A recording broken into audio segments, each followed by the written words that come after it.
Welcome to the Genius Factory. Enjoy the video. You start by ensuring Visual Studio has the Git workload and you're signed into your Git host.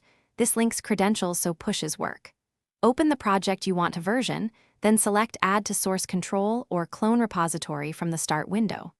Once done, Visual Studio will create a local repo and show the Git changes window. Make sure to set Git ignore an initial branch name before the first commit to avoid committing build artifacts. This gets you to the first commit quickly. You now stage your changes in the Git Changes pane and write a concise commit message explaining the why, not just the what. Once committed locally, create a feature branch using branch's new branch to isolate work. This prevents breaking main. After switching to your branch, use push or the sync button to send commits to the remote. Make sure to pull or fetch first to avoid conflicts, and if needed, use merge or rebase tools in Visual Studio for a clean history. You finish by opening a pull request from Visual Studio or on your Git host to request review, describe changes, and link related work items.